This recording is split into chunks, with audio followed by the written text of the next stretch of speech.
Hi అండి, welcome back to my channel. నేనైతే సప్త శనివారాల వ్రతం చేసుకుంటున్నానని మీలో చాలామందికి తెలుసు కదా. అయితే 7వ శనివారం చెల్లింపు కార్యక్రమం అనేది ఉంటుంది. లాస్ట్ వీక్ చేసుకోవాల్సింది, కాకపోతే కొన్ని కారణాల వల్ల కుదరలేదు. అందుకే ఈ వీక్ అనేది చేసుకుంటున్నాను. చాలా తక్కువ మందిని పిలుచుకొని సింపుల్గా పూజ అనేది చేసుకున్నాను. పిలిచిన వాళ్ళు అందరూ వచ్చారు, కానీ కొంతమంది మాత్రమే మిస్ అయ్యారు. అది వాళ్ళ పర్సనల్ రీజన్స్ వల్ల. ఏది ఏమైనా కానీ పూజకు వచ్చిన వాళ్ళందరూ కూడాను చక్కగా నేను ఇచ్చినటువంటి వాయినాన్ని తీసుకొని నాకు ఆశీర్వాదం అనేది ఇచ్చారు.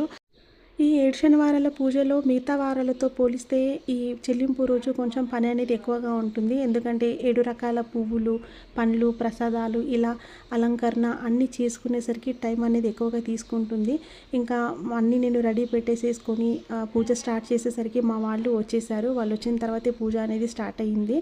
ఇంకా అందరూ కూర్చొని చక్కగా పూజ అయ్యేంత వరకు కూడా ఓపికగా ఉండి అప్పుడు నేను ఇచ్చినటువంటి వాయినాన్ని తీసుకున్నారు. స్తోమతను బట్టి పూజ చేసుకుంటారు అన్న విషయం మీ అందరికీ తెలిసిందే కదా. బుక్లో మంత్రాలు చదువుకుంటూ ఆ దేవుడికి పూజ అనేది నేనే స్వయంగా చేసుకున్నాను. త్రిలోకేశ మహాదేవ సర్వజ్ఞాన ప్రదాయక దీపం ధ్యాసామి దేవేశ రక్షమాం భక్తవత్సల శ్రీ పద్మావతి సమేత శ్రీ వెంకటేశ్వర స్వామినే నమః. దీపం దర్శయామి. పురుషోత్తమ శ్రీ పద్మావతి సమేత శ్రీ వెంకటేశ్వర స్వామినే నమః. నైవేద్యం. దీపాల వెలుగులో స్వామివారిని చూడండి, ఎంత అందంగా కనిపిస్తున్నారు. కొంతమంది అనే మాట ఏంటంటే పూజలు చేస్తే ఏమొస్తుంది, పని చేసుకుంటే 10 పైసలు వస్తాయి అని చెప్పి. నేను ప్రతిసారి చెప్పే విషయం ఒకటేనండి, ఎప్పుడైనా సరే దేవుడికి చేసినటువంటి సేవ ఎక్కడికి పోదు. ఏదో ఒక రూపంలో తిరిగి మళ్ళీ మనకి సహాయం అనేది ఖచ్చితంగా చేస్తాడు ఆ భగవంతుడు. పూజ కంప్లీట్ అవ్వగానే వాయనం ఇవ్వడం స్టార్ట్ చేశాను.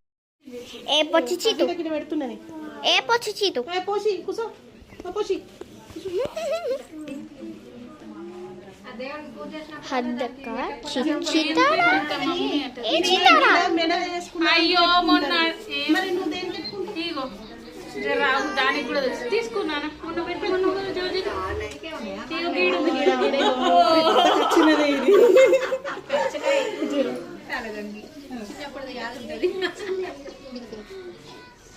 ఇలా వీడియో రికార్డ్ అవుతున్నావు.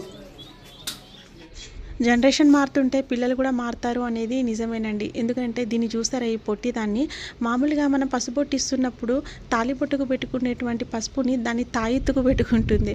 నిజంగా అసలు ఎంత ఫాస్ట్ అయిపోతున్నారు పిల్లలు చూస్తూ ఉండగానే.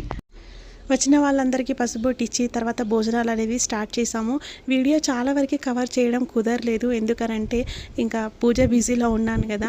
నేనైతే కంప్లీట్గా పూజ పైన కూర్చున్నాను.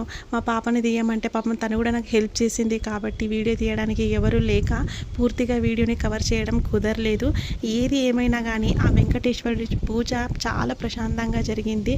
నాకైతే చాలా సంతోషంగా అనిపించింది. ఎందుకంటే ఫస్ట్ టైం చేసుకున్నప్పుడు ఎవరిని పిలుచుకోలేదు అనే ఒక లోటు అయితే ఉండేది మనసులో. కానీ ఇప్పుడు ఒక నలుగురిని పిలుచుకొని భోజనం పెట్టేటువంటి స్తోమత ఆ దేవుడు నాకు ఇచ్చినందుకు నేనైతే కృతజ్ఞతగా ఉంటున్నాను.